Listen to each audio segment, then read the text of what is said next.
Құттықтасың Ау. значит тоже аманат деген. Енді патшаға сабыр берсін, бәрі болады ғой. Өзі басқасын жоқтаған шығармыз. Қайырлы күн, құрметті депутаттар, құрметті сессияға қатысушылар. Қазақстан Республикасы жергілікті мемлекеттік басқару және өзін-өзі басқару заңының 10-шы бабына сәйкес Қазығұрт аудандық мәслихат аппаратының 2026 жылға арналған іс жоспарына сәйкес Қазығұрт аудандық мәслихатының 8-ші шақырылымдағы кезекті 42-ші сессиясы шақырылып отыр. Құрметті депутаттар, бүгінгі кезекті сессиямызға 17 депутаттан 13 депутат қатысып отыр. Яғни біз сессияны ашуға құзырлымыз. Ашу жөнінде кімде қандай ұсыныс бар? Құрметті депутаттар, сессиямыз ашылсын деген ұсыныс түсіріп отыр. Ашылсын деген депутаттардың дауыс беруін сұраймын. Қарсы қалыс жоқ. Қазығұрт аудандық мәслихатының 8-ші шақырылымдағы кезекті 42-ші сессиясын ашық деп жариялаймын. Құрметті депутаттар, бүгінгі біздің сессиямызға аудан әкімі Исмаилов Азизхан Әзімханұлы, Түркістан облысы бойынша тексеру комиссиясының мүшесі Тағайып Нұрлан Бекжанұлы қатысып отыр. Аудан әкімінің орынбасарлары, ауыл округ әкімдері, дербес бөлім басшылары, мекеме ұйым басшылары, жергілікті мемлекеттік кірістер басқармасының басшысы және бұқаралық ақпарат құралдарының өкілдері қатысып отыр. Құрметті депутаттар, кезекті 42-ші сессиямызға төмендегіше регламент ұсынылады. Баяндамашыға 10-15 минут, жарыс сөзге шығатын депутаттар мен қатысушыларға 5-10 минут, анықтама сұрақ берем деген депутаттарға 3-5 минут. Осындай регламент ұсынылады. Регламентке қосып алуларыңыз бар ма? Қосып алуларыңыз жоқ болса, онда Қазығұрт аудандық мәслихатының 8-ші шақырылымдағы кезекті 42-ші сессиясының регламенті бекітілсін деген депутаттардың дауыс беруін сұраймын. Қарсы қалыс жоқ. Сессияның регламенті жүргізу тәртібі бекітілді. Құрметті депутаттар, бүгінгі кезекті 42-ші сессиямызға жаңа ғана тұрақты комиссияда 1,5 сағатқа жуық талқыладық. Күн тәртібінде 6 мәселе енгізіледі. Осы күн тәртібінде қосып алуларыңыз бар ма? Қосып алуларыңыз жоқ болса, кезекті күн тәртібі бекітілсін деген депутаттардың дауыс беруін сұраймын. Қарсы қалыс жоқ. Құрметті депутаттар, Қазығұрт аудандық мәслихатының 8-ші шақырылымдағы кезекті 42-ші сессиясының күн тәртібі бекітілді. Құрметті депутаттар, күн тәртібіндегі бірінші мәселе мен екінші мәселе жаңа кеңінен талқыладық. Ол Қазығұрт ауданы әкімдігінің, Қазығұрт аудандық ауыл округ әкімдерінің Түркістан облысы бойынша тексеру комиссиясының 2025 жылға атқарылған жұмыстары жайлы есептерін тыңдадық. Қосымша сұрақ анықтама берем деушілер болса, Түркістан облысы тексеру комиссиясының мүшесі Нұрлан Кенжеұлы, сондай-ақ аудандық экономика және қаржы бөлім басшысы Сайлау Сейдірахым Бекауылы жауап беруге дайын. Сұрақ талқылаған болса, мен бір қосымша пікір айтқанды жөн көріп отырмын. Құрметті Азизхан Әзімханұлы, жаңа біз салыстырмалы түрде тексеру комиссиясының несін, аудандық экономика және қаржы бөлім басшысының бәрін тыңдадық. Ауданымыздағы 24-тен бастап мониторинг жасалды. Жылдан жылға кіріс көздерінің дамып келе жатқаны, оның игеріліп жатқаны, оның түсіп жатқаны, оның шығыстары жөнінде барлық талқыладық. Былайша айтқанда депутаттардың бәрі белсенді түрде сұрақ алмасы жауаптар болды. Енді әрине жұмыс болғаннан кейін кішігірім нелер болатын шығар. Жаңа тексеру комиссиясының тарапынан бір-екі сын ескертпе айтылды. Оның бәрі де енді бюджетті жоспарлау, одан кіріс шығысымыз, енді жұмыс жүрген жерде кішкене қаржы жетпей жатады. Басқа недегі функциядағы қаржыны неге саламыз? Түбінде 112%, 120% орындалып отыр. Ол сын ескертудің бәрі былайша айтқанда түзетуге жататын мәселе. Сол себепті біз өте түсіністікпен жақсы оң баға беріп отырмыз. Менің қосымша пікірім осы. Енді осыны шешім жобасы қолдарыңызда, құрметті депутаттар. Сұрақ, анықтама берем деушілер болмаса, онда Қазығұрт ауданы әкімдігі тексеру комиссиясының 2025 жылғы атқарған аудандық бюджетіне шешімі қабылдансын деген депутаттардың дауыс беруін сұраймын. Қарсы, қалыс жоқ, шешім қабылданды. Күн тәртібіндегі екінші мәселе Қазығұрт ауданының ауыл округ әкімдері және Түркістан облысы бойынша 2025 жылға ауыл округтердің бюджетін атқарылған есебі жайлы. Бұл жөнінде де екінші мәселе бойынша жаңа өздеріңізбен кеңінен талқыладық. Шешім жобасы қолдарыңызда, шешім қабылдауымыз қажет. Шешім қабылдансын деген депутаттардың дауыс беруін сұраймын. Қарсы, қалыс жоқ, шешім қабылданды. Құрметті депутаттар, күн тәртібіндегі келесі мәселе Қарабау ауыл округі әкімінің есебі жайлы. Бұл да жаңа осында баяндаманы талқыладық. Ауыл округі әкімінен тиісті жауаптарды алдық. Енді осы сессияға материалдар дайындау үшін, әзірлеу үшін мен өкіммен уақытша комиссия құрылған болатын. Сол уақытша комиссияның төрағасы Мәулен Мақсатбай Арапбайұлына беріледі.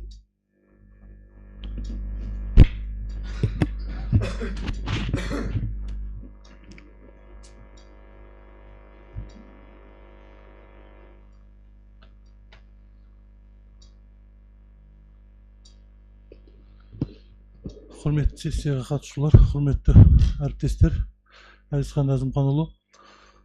Кезекті сессияға Қарабау ауылы әкімшілігінің есебі қойылған болатын. Оған мәслихат төрағасының өкіміменен уақытша комиссия тағайындалған болатын. Және де ауыл тыныс тіршілігіменен және ауыл әкімінің есебіменен танысу үшін уақытша комиссия құрылып, жұмыс жоспарыменен барған болатынбыз. Ауыл әкімшілігіменен, ол жердегі мемлекеттік мекемелерменен және де сол жердегі мекеме басшыларыменен, ауыл тұрғындарымен танысып, ауыл тыныс тіршілігіменен танысқан болатынбыз. Ол жердегі келеңсіз мәселелер бар ма, басқа бар ма, істелініп жатқан жұмыстардың бәріменен тыныс тіршілігіменен таныстық. Жұмысты ауыл әкімінің есебін қанағаттандырды деп бағалаймыз. Және де бұл жердегі істелініп жатқан жұмыста жетерлік, істелетін жұмыста баршылық екенін көзіміз көріп те біліп те жүрміз. Өзіңіздің халықпенен кездесуіңізде де барлық мәселелердің бәрін егжей-тегжейлі талқылап, сол жердегі шешімін табылмай өзекті болып жатқан мәселелерге тапсырма беріп, оның орындалуын қадағалап, және де оның орындалып та жатқанын көзіміз көріп келді. Бұл жердегі жұмыс барысында да істелетін жұмыстар бар, оның бәрін сессияда айтудың қажеті жоқ деп есептеймін. Және де сол дегенмен де бір мәселе бар. Әзизхан Әзімханұлы, өзіңіз халықпен кездесу кезінде мынау Қарабау елді мекеніндегі суға қойылған бір бочканың қосымша екінші бочка қоямыз деген кезде таза су басшысына өзіңіз тапсырма берген болатынсыз. Соны халық тағы да өтініш қылып сізге жолдауды өтініп отыр. Екінші резервуар қойсақ сол жерге. Қарабау елді мекенінде өзіңіз халықпен кездесу кезінде айтылған еді ғой. Ол бірақ Андас мырзаға тапсырылған болатын. Бірақ сол кешеуілдеп жатыр. Қазір мына су тапшылығына байланысты көп пайдаланылады. Қазіргі кезде соған байланысты соны сұраныс қылып жатқан жайы бар. Жөгенің есебін қанағаттандырды деп бағалаймыз, және де сізге табыс тілейміз. Рахмет.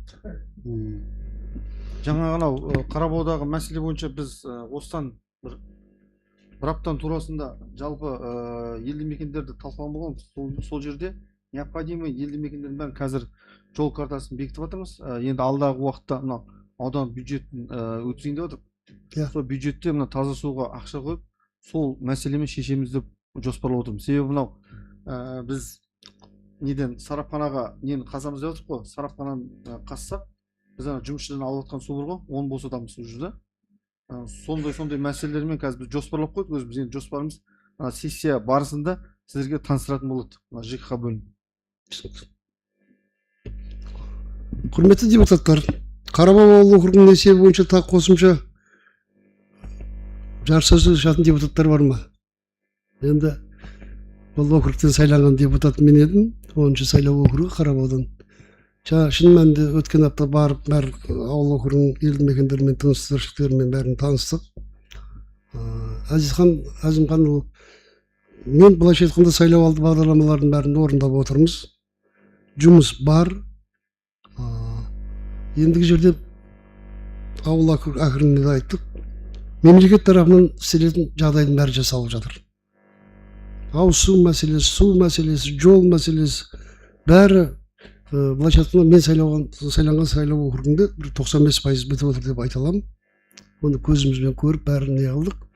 Сонда мектептің директорларымен, жаңағы денсаулық сақтау ұйым басшыларымен бәрімен жолықтық. Әзімханұлы. Ендігі кезек келген сияқты сол мектептердің бәрі ремонттарынан өтті. Ендігі жерде солардың білім деңгейімен заниматься ететін боламыз. Жорахан, шын мәнінде ауыл округында ана мен бала өлімі тіркелмеу керек, ауырмау керек. Еліміз, мемлекет бізге сондай жағдай жасап беріп отқанда. Енді сондай 5 мектебімізден қаншама мектептер бітіріп жатыр. Үздікпен, алтын белгімен, олардың бәрі енді мемлекет тарапынан салған инвестиция өзіндік жетістігін беру керек. Сол бағытта жұмыс жасадық. Одан әрмен қарай жаңағы барлық салынып жатса жолы басқа.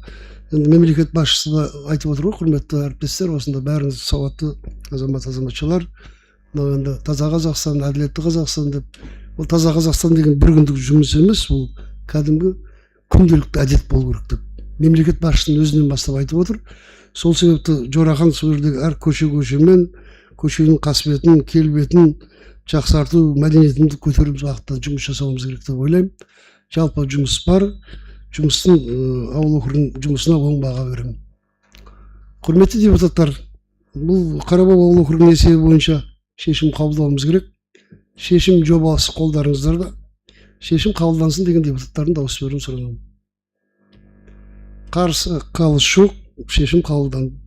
Құрметті депутаттар, күн тәртібіндегі келесі мәселе инвестиция тарту және Қазығұрт ауданындағы өнеркәсіптің әлеуетін дамыту және арттыру бағытындағы есептері жайлы жұмыс.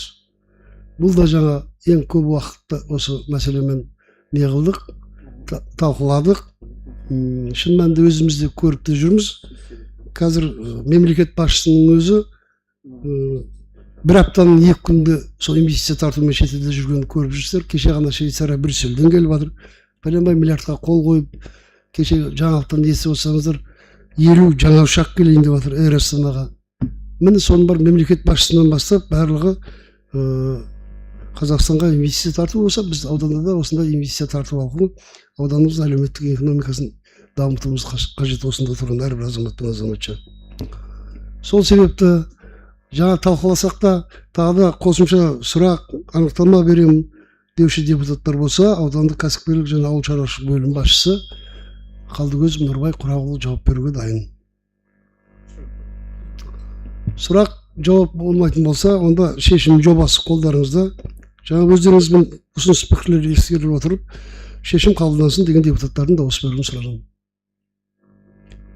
Қарсы қалыс жоқ, шешім қабылданды.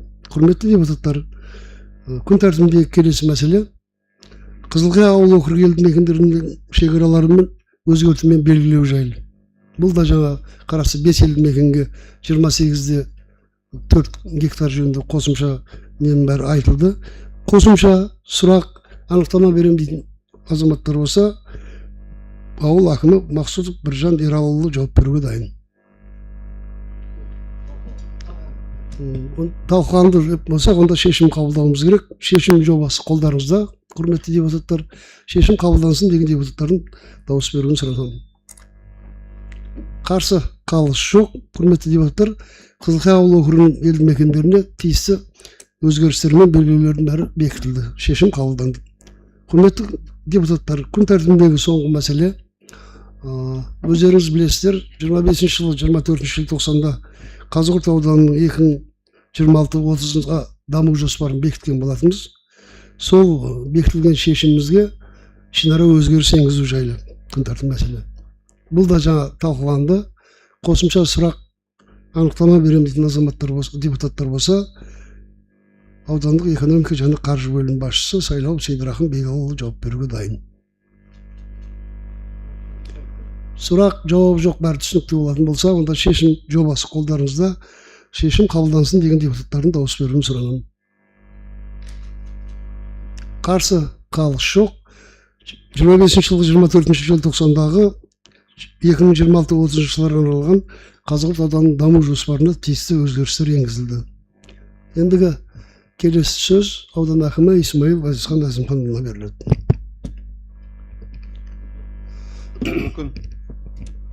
Қайырлы күн, құрметті төраға, құрметті маслихат депутаттары. Бүгін өздеріңізбен аудандық маслихаттың 8-ші шақырымдағы кезекті 42-ші сессиясында жиналып отырмыз. Күн тәртібіндегі 6 мәселе қаралып отыр. Өздеріңіз жаңа талқыладыңыздар тұрақты комиссияда. Сондықтан мынау күн тәртібіндегі мәселеге байланысты қолдау көрсеткендеріңіз үшін алғыс білдіремін. Енді барлығы да жалпы аудан үшін қажетті мәселелер. Сондықтан алдағы уақытта да өздеріңізбен жұмыс жасаймыз деген ойдамын. Енді бүгін өздеріңіз білесіздер, мынау жаңа саяси кезең деп айтсақ болады. Бүгін парламент өз жұмысын тоқтатты. Бүгін президенттің қатысуымен бірлескен отырыс болды. Сол жерде жалпы президент басым бағыттар тағы да айтып өтті. Ендігі жұмыстың барлығы мынау алдағы уақытта үлкен сайлау науқан жүрейін деп отыр. Құрылтай, бұрын парламент болса енді бір палаталы құрылтай. Ертең 1 шілдеден бастап жаңа конституциямыз күшіне енеді. Сондықтан ол жердегі өзгерістер өте көп. Енді мынау 1 шілдеден бастап құрылтай құрылып, депутаттар бірінші бірлескен отырысы болғанға дейін мен ойлаймын үлкен саяси кадрлық өзгерістер болады. Сондықтан біз барлық осындай өзгерістерге дайын болуымыз керекпіз. Алдағы уақытта енді осыны аман есен сайлауды өздеріңіз болып, халық болып жүзеге асырамыз. Енді жалпы аманаттан қазір әділетке өтіп жатыр. Бәріміз ол жасырын емес. Сондықтан енді қазіргі басты үлкен күш сол әділет партиясы болып тұр. Енді қозғаушы күш әділет партиясы болады. Енді құрылтайға басқа да қандай партиялар кіретін енді сайлау науқанында көретін боламыз. Сондықтан өздеріңізде жалпы осы алдағы сайлауға көмектесуге, ары қарай жұмыс жасауға барлықтарын шақырамын. Енді мынау жаңа Тәкең айтып отыр ғой, Тайбек Әділбекұлы, мынау таза Қазақстан күн тәртібінен түспейді. Себебі ол жыл басынан жыл аяғына дейін жүргізілетін мәселелер. Одан қала берсе, жаңағыдай әр сессия біз айтып отырмыз, мынау инвестиция деп отыр. Қазіргі мәселе инвестиция, бюджетті толықтыру. Әйтеуір Құдайға шүкір, 6 айдың қорытындысы бойынша біздің ауданның кіріс көзі басқа аудандарға қарағанда қазір 3-те деп айта аламыз. Енді ол мен ойлаймын осы жерде мына көз таныс болып, мына сіздер болып, біздер болып жалпы айтып, мына ауыл округтерге басқа өңірлерден кәсіпкерлер тартып жатыр. Соның арқасында қомақты қаржылар түсіріп жатыр. Соның есебінен жаңағыдай жоспарлар жасап жатыр. Алдағы уақыттарда өздеріңіз тараптарыңыздан да біз күтеміз. Енді өздеріңізде барлықтарыңыз кәсіпкерсіздер ғой.